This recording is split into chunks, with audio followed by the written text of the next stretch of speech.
ونستغفره ونعوذ بالله من شرور أنفسنا ومن سيئات أعمالنا من يهده الله فلا مضل له ومن يضلل فلا هادي له وأشهد أن لا إله إلا الله وحده لا شريك له وأشهد أن محمدا عبده ورسوله صلى الله عليه وسلم قال الله تعالى في كتابه الكريم يا أيها الذين آمنوا اتقوا الله حق تقاته ولا تموتن إلا وأنتم مسلمون.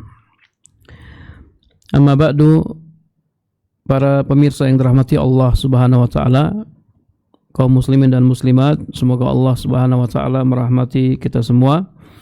Alhamdulillah, kita bertemu kembali dalam kajian kitab Al-Wajibat. Kita masih membahas Nawaqidul Islam, pembatal keislaman. Pembatal keislaman yang ketujuh, kata penulis rahimallahu ta'ala, as-sabi'u as-sihru wa minhu as-sarfu wal atfu faman fa'alahu aw radiya bihi kafara. Pembatal Islam yang ketujuh adalah sihir. Dan di antara sihir yaitu as-sarfu dan al-atfu. Maka barang siapa yang melakukan sihir atau ridha terhadapnya, maka dia kafir. Waddalilu qauluhu ta'ala wa ma yu'allimani min ahadin hatta yaqula innama nahnu fitnatun fala takfur. Dalilnya firman Allah Ta'ala dalam surat Al-Baqarah ayat 102, padahal keduanya tidak mengajarkan sesuatu kepada seorang pun sebelum mengatakan sesungguhnya kami hanyalah cobaan bagimu, maka janganlah kamu menjadi kafir. Para jamaah yang dirahmati Allah Subhanahu wa taala, ini pembatal Islam yang ketujuh, yaitu sihir. Adapun pengertian sihir secara bahasa ibarah amma khafiya wa latofa sababuhu, sesuatu yang samar dan lembut sebabnya. Sihir secara bahasa adalah sesuatu yang samar dan lembut sebabnya. Karenanya orang-orang Arab menyatakan sesuatu yang sangat samar dengan ungkapan akhfa minas sihri, lebih samar daripada sihir. Ini pengertian sihir secara bahasa. Adapun pengertian sihir secara syar'i, uqadun wa ruqa yatawassalu biha as-sahiru ila istikhdami syayatin litadurral mashur. Sihir adalah uqadun, ya, ikatan-ikatan, waruqa, dan mantra-mantra yang digunakan oleh tukang sihir sebagai perantara untuk meminta bantuan syaitan untuk memberikan madarat terhadap orang yang disihir. Ini pengertian sihir yang disampaikan oleh penulis. Ikatan-ikatan, mantra-mantra yang digunakan oleh tukang sihir sebagai perantara untuk meminta bantuan syaitan untuk memberikan madarat atau bahaya kepada orang yang disihir. Kemudian di sana ada definisi-definisi yang lain, likhtilafi anwa'ihi, karena sihir itu bermacam-macam. Para pemirsa yang dirahmati Allah Subhanahu wa taala, sihir ada dua macam. Ya, pertama sihir hakiki, yaitu ungkapan tentang suatu perbuatan yang bisa memberi pengaruh sakit atau mati pada seseorang, atau memberi pengaruh halusinasi pada akal, seakan-akan dirinya melakukan sesuatu padahal tidak melakukannya, atau memberi pengaruh pada hati sehingga dia membenci atau menyukai sesuatu yang tidak bersifat alami. Ya, di sini penulis menyebutkan wa minhu as-sarfu, di antaranya as-sarfu. Ini di antara contoh sihir. As-sarfu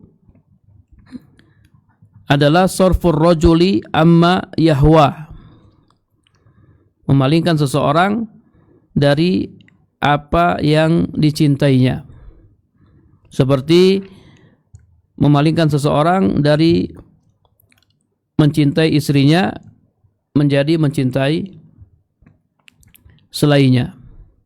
Yang tadinya dia mencintai istrinya berubah jadi benci. Ini namanya as-sarfu, salah satu macam sihir. Menyihir seorang suami agar membenci istrinya, atau sebaliknya, menyihir istri agar membenci suaminya. Ini as-sarfu.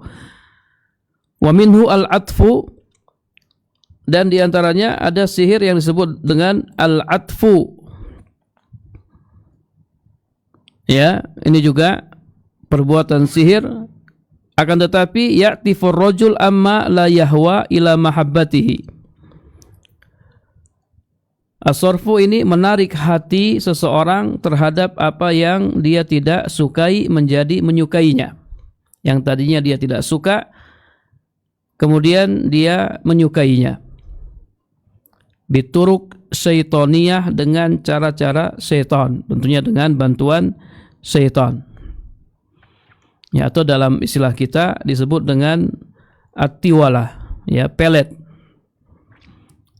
Ini contoh-contoh syirik yang hakiki, syirik yang bisa memberikan pengaruh pada badan seseorang, ya, badannya bisa sakit atau bahkan bisa mati, atau memberikan pengaruh pada akal seseorang, dia berhalusinasi seakan-akan dirinya melakukan sesuatu padahal tidak melakukannya, atau memberikan pengaruh pada hati seseorang sehingga dia membenci sesuatu atau mencintai sesuatu. Allah Subhanahu wa taala berfirman dalam surat Al-Falaq ayat 4, wa min syarrin naffasati fil uqad, dan dari kejahatan wanita-wanita tukang sihir yang meniup pada buhul-buhul. An-nafasat adalah jamak dari nafasah, yang artinya wanita yang mengikat tali dan meniupnya.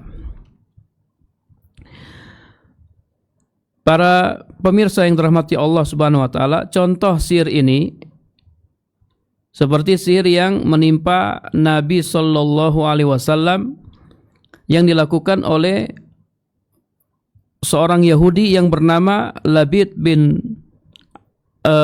A'sam. Nabi pernah disihir oleh Labid. Ketika itu Nabi sallallahu alaihi wasallam seakan-akan melakukan sesuatu padahal tidak melakukannya. Ini sihir yang hakiki. Kemudian Allah Subhanahu wa taala mengutus dua malaikat untuk meruqyah Nabi sallallahu alaihi wasallam dengan membacakan surat Al-Falaq. Maka beliau pun bisa berdiri seakan-akan beliau terbebas dari ikatan. Ini sihir atau contoh sihir yang hakiki. Kemudian yang kedua, sihir khayalan, yaitu sihir yang berpengaruh pada pandangan mata. Seseorang melihat sesuatu yang berbeda dengan keadaan sesungguhnya. Ya, hal ini disebabkan oleh sulap yang dilakukan oleh tukang sihir. Sihir khayalan. Contohnya sihir yang dilakukan oleh tukang sihir Fir'aun. Sihir yang mereka lakukan termasuk sihir hayalan. Merubah tali seakan-akan menjadi ular. Allah Subhanahu wa taala berfirman dalam surat Al-A'raf ayat 116, "Falamma alqau saharu a'yunan nas." Maka tatkala mereka melemparkan, mereka menyulap mata orang-orang. Dalam ayat yang lain, dalam surat Toha ayat 56 atau ayat 66, Allah Subhanahu wa taala berfirman, "Fa idza hibaluhum wa isiyuhum yukhayyalu ilaihi min sihrihim annaha tas'a."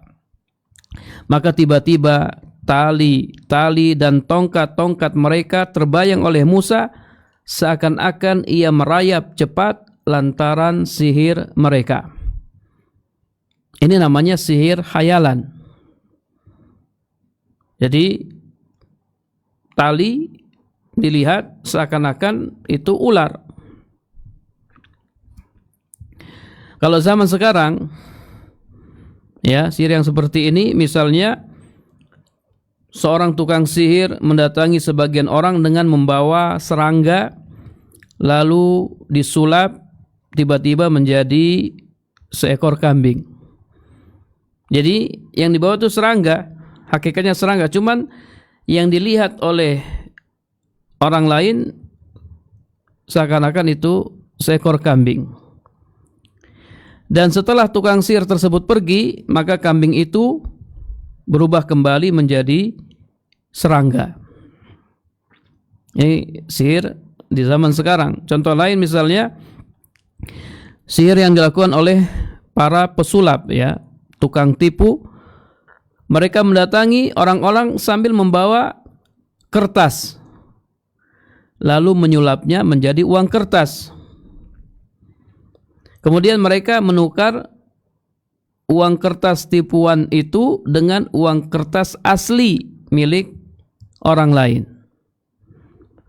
Setelah tukang sihir itu pergi, maka uang kertas hasil sulap tadi berubah kembali ke wujud aslinya menjadi kertas biasa. Ini sihir khayalan. Jadi sihir itu ada dua, ada sihir hakiki dan ada sihir khayalan. Para pemirsa yang dirahmati Allah Subhanahu wa taala, hukum sihir wasihru muharramun fi jami'i sara'i'ir rusuli. Sihir diharamkan dalam seluruh syariat para rasul.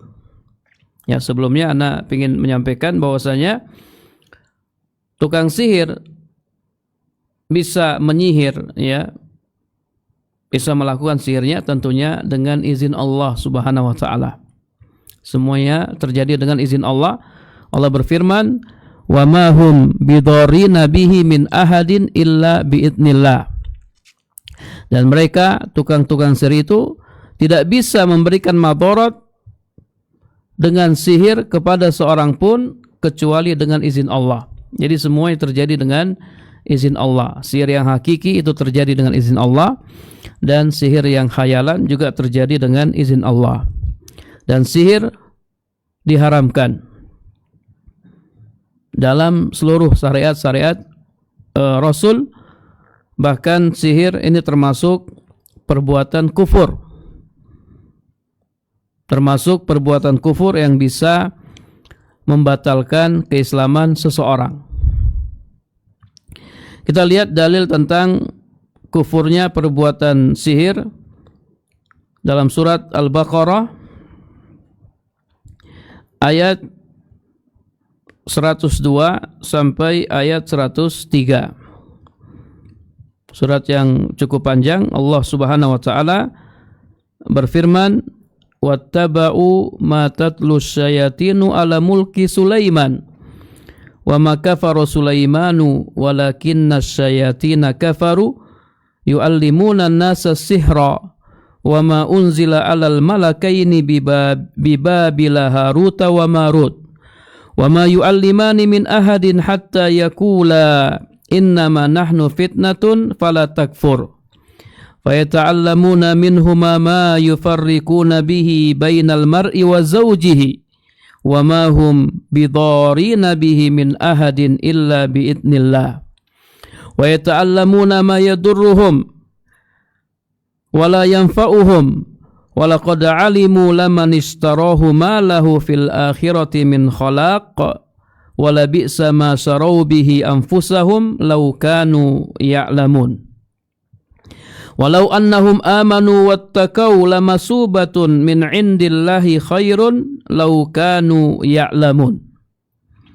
Artinya, dan mereka mengikuti apa yang dibaca oleh setan-setan pada masa kerajaan Sulaiman. Dan mereka mengatakan bahwa Sulaiman itu mengerjakan sihir. Padahal Sulaiman tidak kafir, tidak mengerjakan sihir. Tetapi setan-setan itulah yang kafir. Mereka mengerjakan sihir. Mereka mengajarkan sihir kepada manusia. Dan apa yang diturunkan kepada dua malaikat di negeri Babil, yaitu Harut dan Marut. Padahal kedua malaikat itu tidak mengajarkan sesuatu kepada seorang pun sebelum mengatakan, sesungguhnya kami hanyalah cobaan bagimu, maka janganlah kamu kafir. Mereka lalu mempelajari dari kedua malaikat itu apa yang dengan sihir itu mereka dapat menceraikan antara seorang suami dengan istrinya, dan mereka itu tidak memberi madarat dengan sihirnya kepada seorang pun kecuali dengan izin Allah. Dan mereka mempelajari sesuatu yang tidak memberi madarat kepadanya dan tidak memberi manfaat.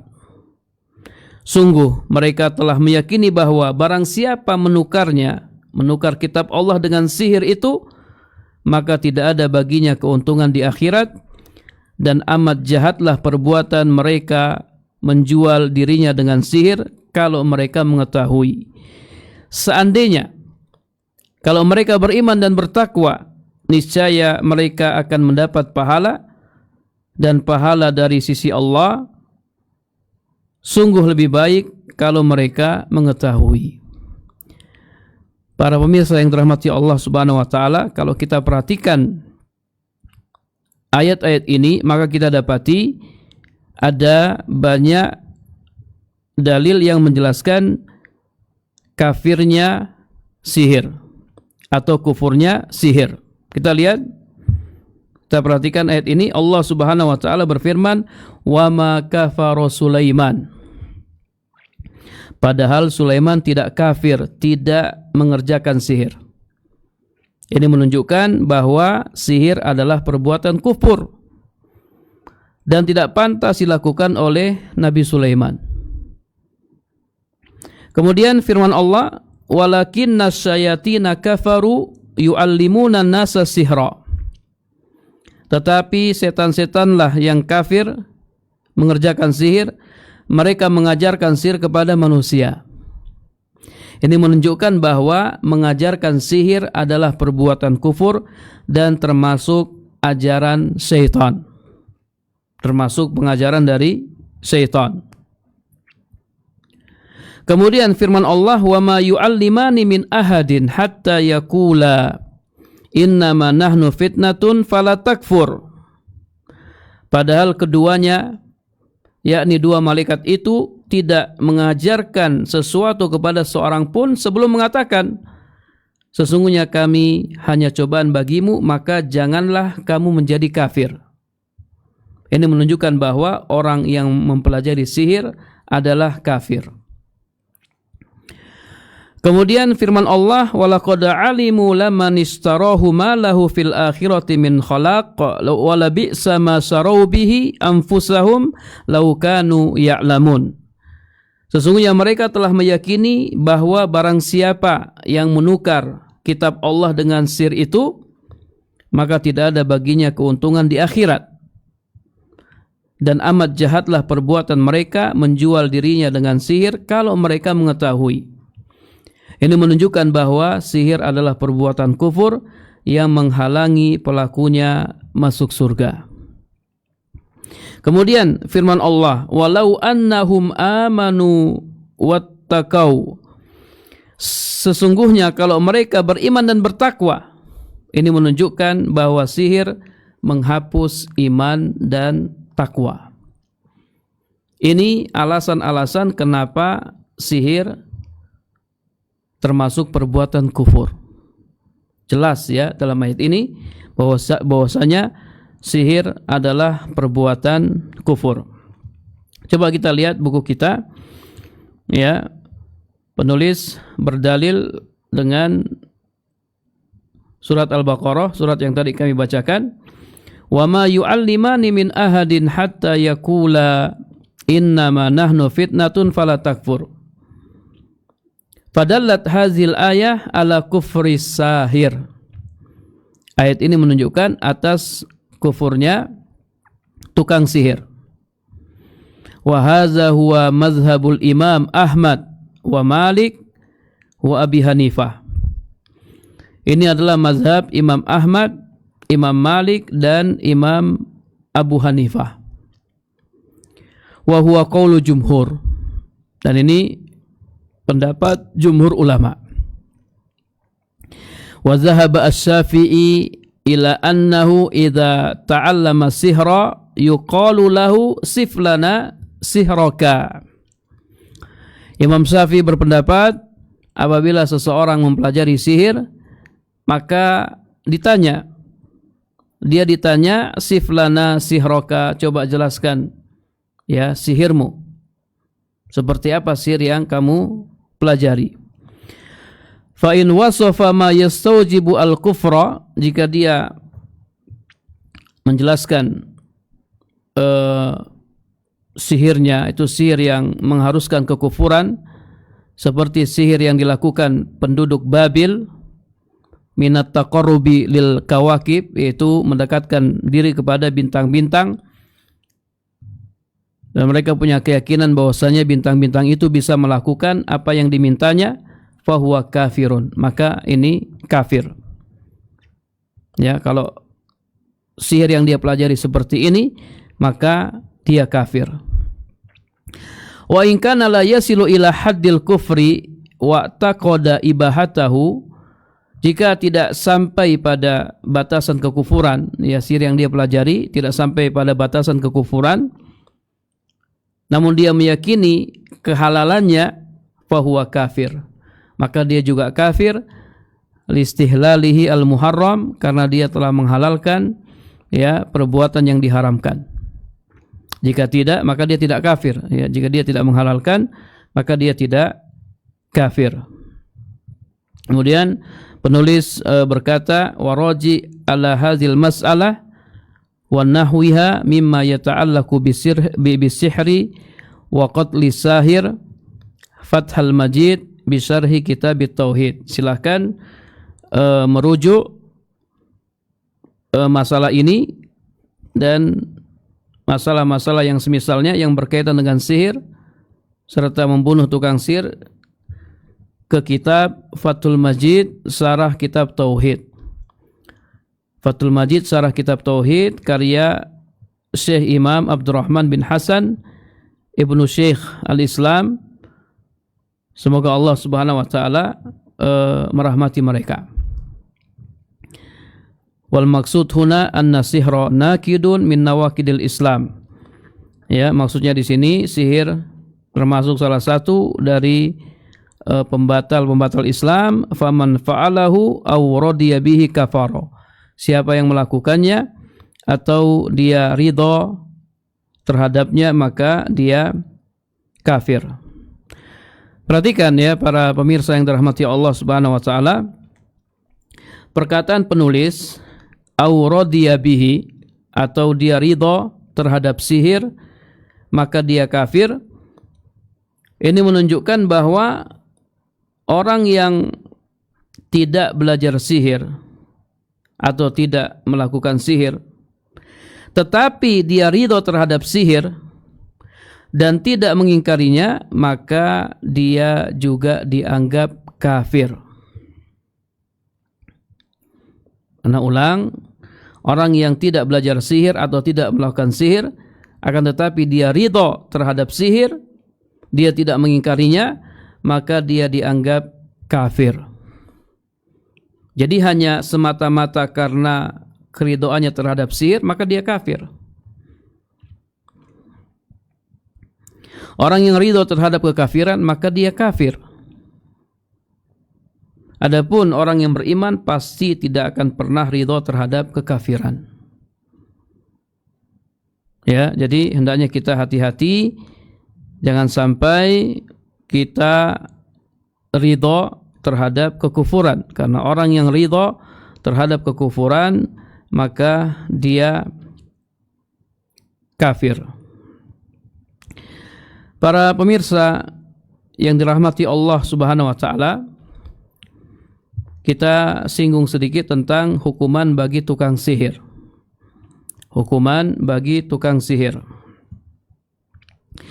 Dalam beberapa hadis dan asar disebutkan bahwa tukang sihir dijatuhi hukuman bunuh, ya. Dijatuhi hukuman mati. Nabi sallallahu alaihi wasallam bersabda dalam hadis riwayat Tirmizi, haddus sahir dorbatun bisayf. Hukuman bagi tukang sihir adalah dipenggal lehernya dengan pedang. Hukuman bagi tukang sihir adalah dipenggal lehernya dengan pedang. Kemudian pernyataan para sahabat atau perbuatan para sahabat, Umar bin Khattab radhiyallahu anhu pernah menulis surat kepada pegawainya supaya membunuh setiap tukang sihir, baik laki-laki maupun perempuan. Hafsah binti Umar pernah memerintahkan untuk membunuh tukang sihir, ya, sebagaimana disebutkan oleh Abu Utsman An-Nahdi. Kemudian Al-Walid bin Uqbah mempunyai seorang laki-laki yang bisa bermain sihir, yaitu dengan menyembelih seseorang dan memisahkan kepala dari badannya. Lalu orang-orang pun takjub karenanya.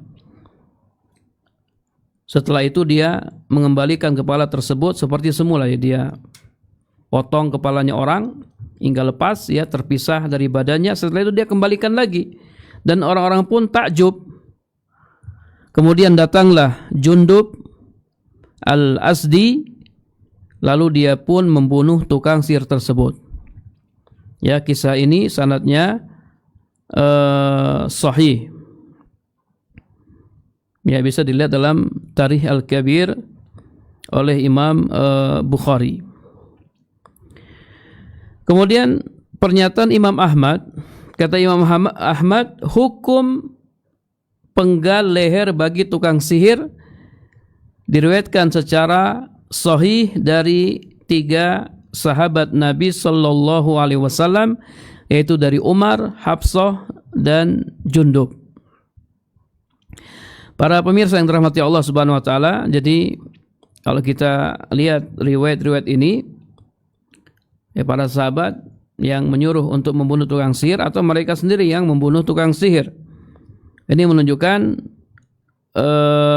para sahabat memiliki kekhususan yang tidak dimiliki oleh selain mereka. Ya, artinya apa?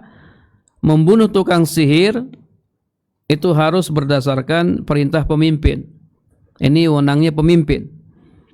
Ya.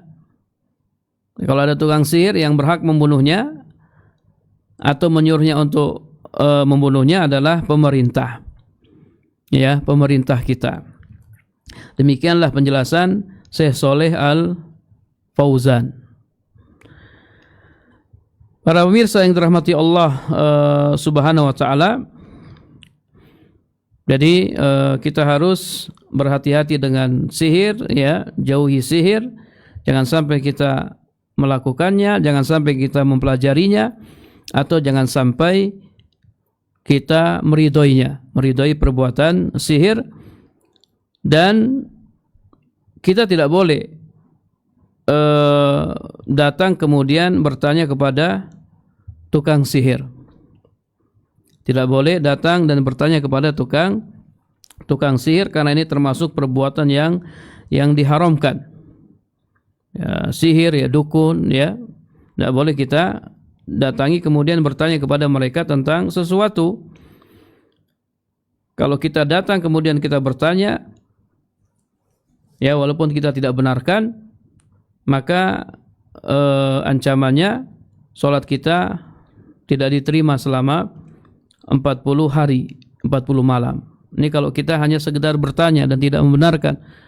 Tapi kalau kita datang bertanya kemudian kita membenarkan, maka kita telah kufur terhadap apa yang diturunkan kepada Nabi Muhammad sallallahu alaihi wasallam. Sini mencakup dukun, tukang sihir, dan yang semisalnya.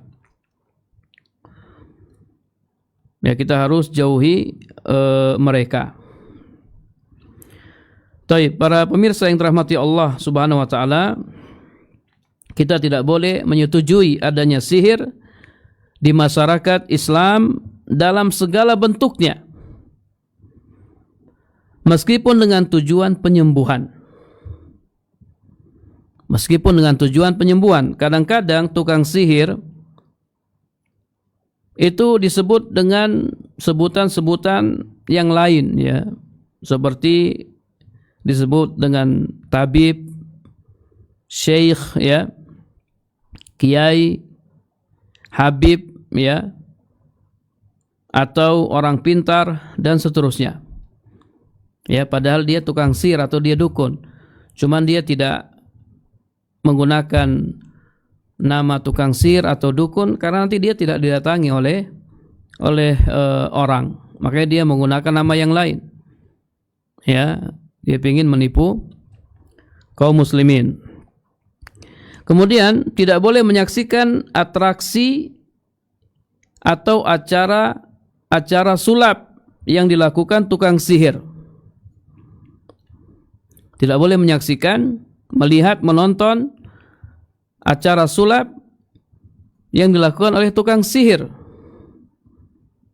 dan tukang sulap di panggung-panggung terbuka.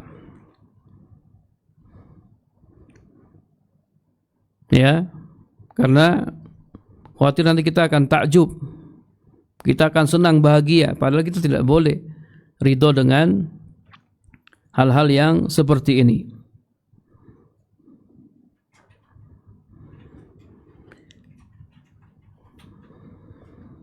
Kemudian juga tidak boleh mempraktikkan sihir dengan mengatasnamakan permainan sirkus dan sejenisnya. Ya, contohnya seseorang menarik mobil dengan rambutnya, misalnya.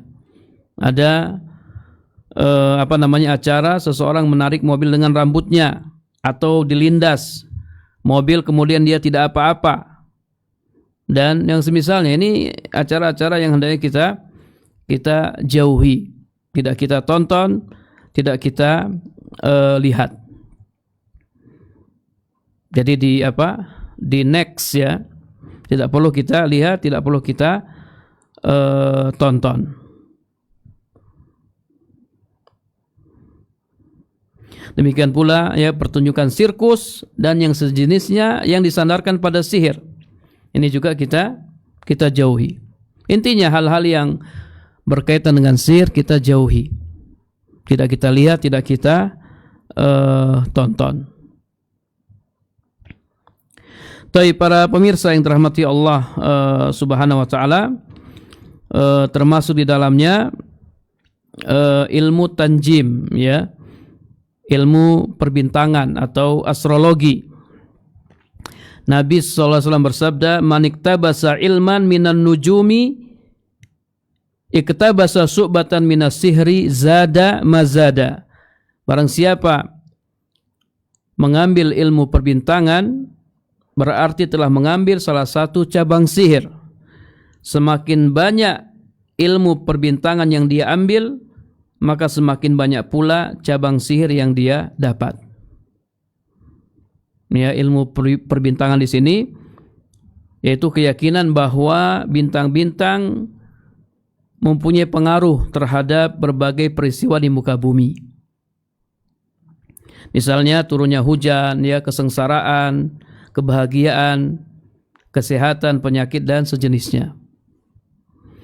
Barang siapa meyakini bahwa bintang-bintang itu mempunyai pengaruh dengan sendirinya, bisa memberikan pengaruh dengan sendirinya terhadap peristiwa di alam ini, berarti dia telah berbuat syirik akbar.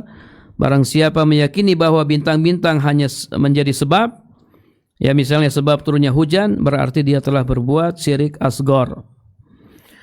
Termasuk di dalamnya ramalan-ramalan bintang. Ya, ini juga harus dijauhi. Jangan dibaca, ya, ramalan-ramalan bintang yang ada di majalah, yang ada di koran. Ya, ini dijauhi. Ini dijauhi.